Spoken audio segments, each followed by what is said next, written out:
Hello, dear listeners. We saw Krishna come to the city of Mathura, bravely face Kansa's monstrous elephant, and defeat the strongest wrestlers in the arena.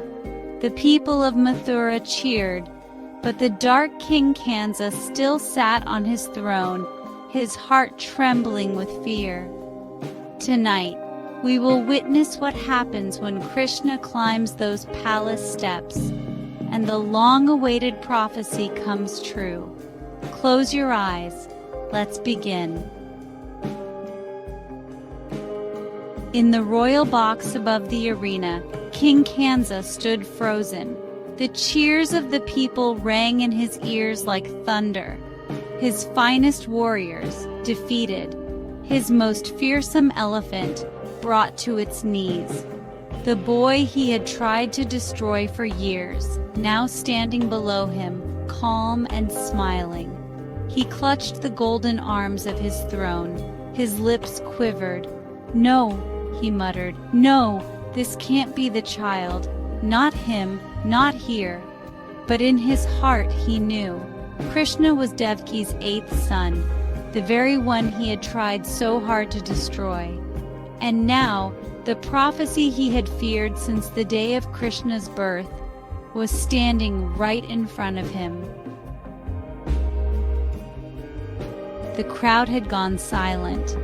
Every eye in the arena turned toward the royal throne. Krishna, dressed simply in his yellow dhoti, adorned only by his peacock feather, stood still for a moment. The wind brushed his curls. His eyes, deep and full of truth, rose to meet Kansa's. He began walking step by step toward the throne. With each step, Kansa's heart pounded louder. He turned to his guards. "Seize him!" he cried. But the guards didn't move. He looked to his ministers. "Stop him!" he screamed. But they only lowered their heads, because they all knew Krishna was no ordinary boy. He was divine. Krishna reached the palace stairs. He looked up at Kansa, his own uncle, the one who had imprisoned his parents, who had caused so much fear. He said nothing. He didn't need to. Kansa pulled out a sword, wild with fear. He swung it, but Krishna leapt, higher than any human could. The blade missed, slicing only the wind. In a flash, Krishna was beside him. He took Kansa's sword and gently set it down. He held Kansa by the arms and lifted him off the throne, not with anger, not with hatred, but with divine power. The very power Kansa had spent a lifetime trying to run from.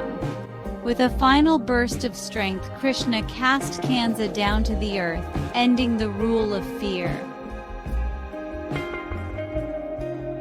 For a moment, there was no sound, no music, no cheers, just silence. The sky itself seemed to pause, and then the drums rolled. The people of Mathura erupted in joy.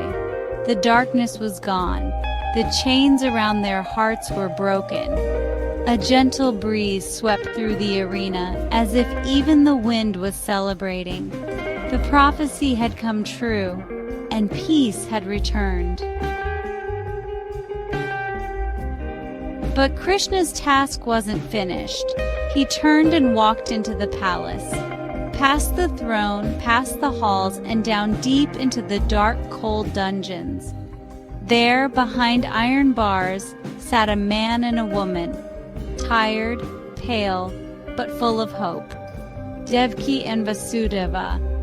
Krishna stepped into the light, and for the first time they saw their son, not as a baby in a basket, but as a radiant young man.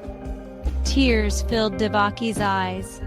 "My child," she whispered, her voice trembling.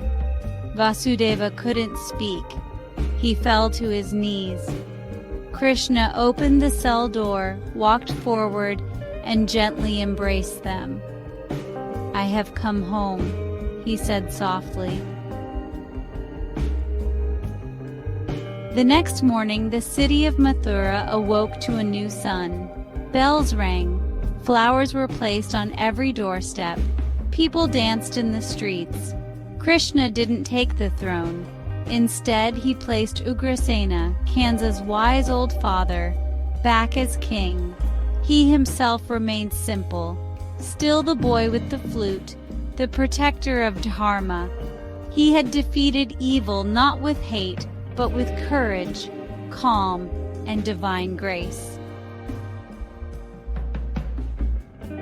And now, dear one, let us take a lesson from Krishna's journey. Evil may rise in power and fear, but it can never defeat truth. Courage that comes from love is the greatest power of all. And even in the darkest of times, light always finds a way. So now close your eyes and rest your head. Imagine the people of Mathura sleeping in peace for the first time in years. Imagine Devaki smiling in her sleep, her son finally home. And imagine Krishna playing his flute under the stars, bringing joy wherever he walks. The battle is over, the kingdom is safe, and next time, we may follow Krishna into more adventures. Share in the comments if you would like to hear any specific story related to our beloved Krishna. But tonight, let your heart be calm. Good night, sweet dreams.